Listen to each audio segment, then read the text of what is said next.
Warga mempertanyakan ketersediaan stok hingga tata letak penjualan di Koperasi Desa Merah Putih. Pemerintah pun tegaskan Kopdes bukanlah supermarket.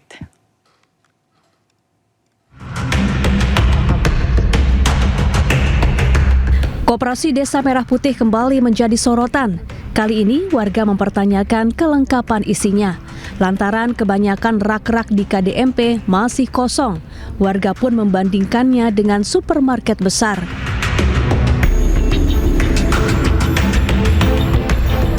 Menko Bidang Pangan Zulkifli Hasan pun buka suara.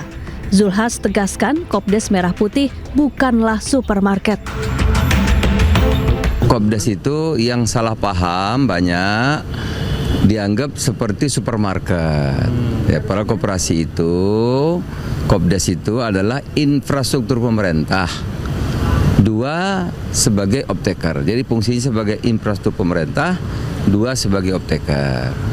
Infrastruktur pemerintah itu apa? Bantuan-bantuan, bansos, barang-barang subsidi, itu harus melalui Kopdes nanti. Nantinya barang-barang bansos akan disalurkan melalui Kopdes Merah Putih. Tak hanya itu, hasil pertanian, peternakan hingga UMKM akan dijual melalui KDMP. Harga jual pun dijaga supaya tidak merugikan warga dan penjualnya. Tim Liputan iNews melaporkan. Menteri Sosial Saifullah Yusuf membuka masa pengenalan lingkungan sekolah atau MPLS di Sekolah Rakyat Terintegrasi 1 Sragen, Jawa Tengah. Sekolah berasrama ini diharapkan menjadi salah satu solusi memutus rantai kemiskinan melalui pendidikan.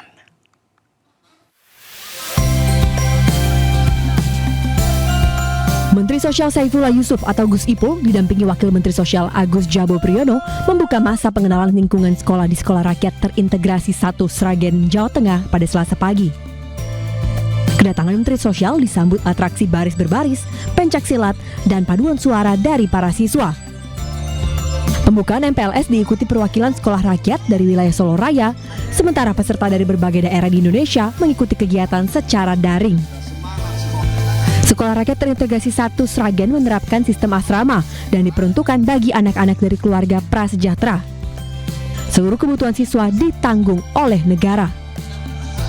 Kami bersyukur bahwa pembelajaran sekolah rakyat selama 1 tahun terakhir ini di gedung-gedung sementara telah berjalan dengan baik.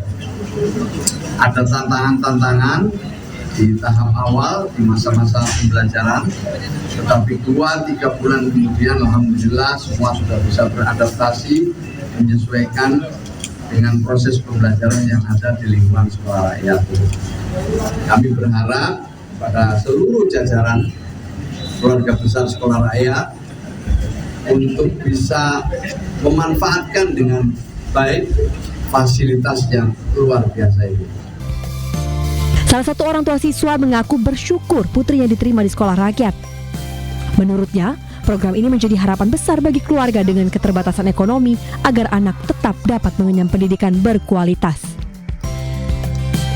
Pak Prabowo Subianto, terima kasih banyak telah mengirim, Allah telah mengirim Pak Prabowo dibikinin sekolah rakyat gratis, bersyukur banget saya, Mas. Pemerintah berharap kehadiran sekolah rakyat menjadi langkah nyata dalam meningkatkan akses pendidikan, membangun sumber daya manusia, sekaligus memutus rantai kemiskinan. Dari Sragen, Jawa Tengah, Joko Piroso, iNews melaporkan.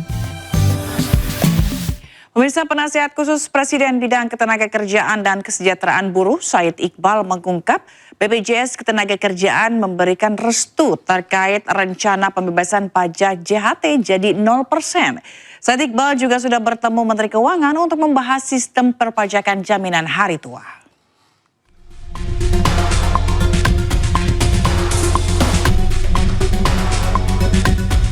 Penasihat Khusus Presiden Bidang Ketenagakerjaan dan Kesejahteraan Buruh Said Iqbal menggelar pertemuan tertutup dengan Direktur Utama BPJS Ketenagakerjaan Saiful Hidayat pada hari Selasa.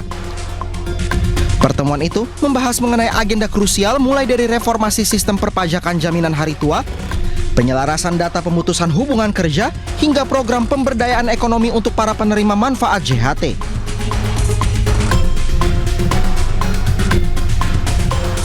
Dari pertemuan itu, Said Iqbal mengungkapkan bahwa BPJS Ketenagakerjaan memberi restu terkait rencana pembebasan pajak hari tua menjadi 0%.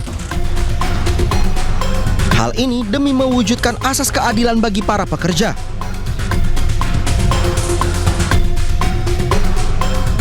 Sebelumnya, Said Iqbal telah mendatangi Menteri Keuangan Purbayayudi Sadewa untuk menyampaikan aspirasi buruh yang mengusulkan agar pajak atas jaminan hari tua ditetapkan sebesar 0%.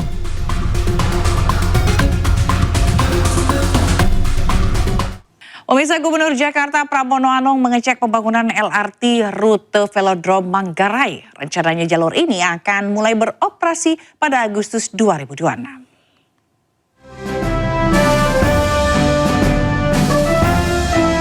Gubernur Jakarta Pramono Anung meninjau langsung lokasi pembangunan LRT Jakarta fase 1B Selasa siang. Gubernur Pramono ingin memastikan kelancaran proses pembangunan proyek senilai 4,1 triliun ini diharapkan selesai pada Agustus 2026.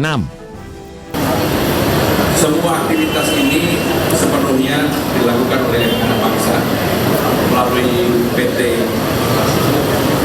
Wasita dari India, dan mudah-mudahan ini juga akan menjadi role model bagi kita semua untuk menyelesaikan persoalan transportasi di Jakarta. Sekali lagi, rencananya LRT Jakarta fase 1B akan menghubungkan Jakarta Timur dengan Jakarta Pusat, yaitu dari Velodrome hingga stasiun Manggarai. Saat ini sudah beberapa kali dilakukan pengujian. Hasilnya, jalur lintasan sepanjang 3,6 km ini dipastikan aman.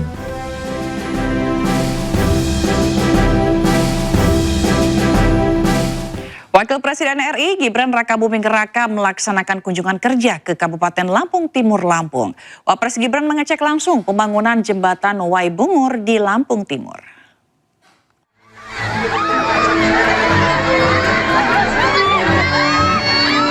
Di luar agenda kerjanya di Provinsi Lampung, Gibran menyambangi warga yang berada di Desa Pugung Raharjo, Kecamatan Sekampung Udik, Kabupaten Lampung Timur. Kedatangan Gibran pun disambut antusias warga. Selama di Lampung, Wapres Gibran menghadiri sejumlah agenda. Salah satunya mengecek pembangunan jembatan Wai Bungur di Lampung Timur. Gibran pastikan pembangunan selesai dalam waktu 2 minggu. Yang namanya pembangunan kan butuh sinergi dengan kepala-kepala daerahnya, urusan teknis, non-teknis, titik-titik, jalan-jalan yang sekiranya diperlukan untuk diperbaiki, jalan-jalan yang menopang kegiatan-kegiatan ekonomi nanti akan kami prioritaskan. Tak hanya jembatan Wai Bungur, Wapres Gibran juga tegaskan pemerintah akan terus mempercepat pembangunan infrastruktur di penjuru Lampung.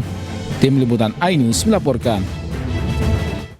Menteri Kesehatan Budi Gunadi Sadikin bagikan tips sehat begadang nonton bola. Nah, berikut tips Menkes untuk jaga kesehatan usai nonton final Piala Dunia pada tanggal 20 Juli nanti.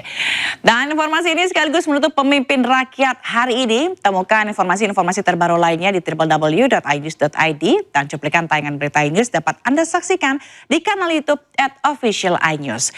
Saya Fazila Kairisa dan kerabat kerja yang bertugas pamit undur diri. Pemimpin Rakyat, pemimpin beraksi, rakyat awasi. Terima kasih, selamat siang dan sampai jumpa. Finalnya itu nanti hari Senin depan jam 2 pagi. Jadi tinggal berapa jam lagi sesudah final, kita semua harus langsung kerja. Saya mau kasih 3 tips agar begitu kita nonton final sepak bola, pagi harinya kita sudah langsung fit untuk bekerja kembali. Hari sebelumnya kan libur hari Minggu. Itu adalah saat yang paling tepat kita lakukan power nap, yaitu tidur 30 menit sampai 1 jam di siang hari. Tip kedua, nah tebakin apa? Ini adalah favorit saya, Ice Americano, supaya kita bisa nabung kafeinnya cukup agar nanti jam 2 nggak ngantuk. Tapi ingat ya, tanpa gula. Kalau Anda nonton, pastikan nggak tahan untuk nggak makan atau nyemil. Kalau makan jangan lupa ada proteinnya, tapi kalau nyemil, salah satu cemilan favorit saya, edamame ini rendah kalori. Kalau kita nonton kan suka nyemil terus. Nah, makan edamame yang banyak, itu tetap kalorinya. Kalian jagoan siapa di final Piala Dunia nanti? Saya jagoannya, ini saya pakai bajunya. Finalnya.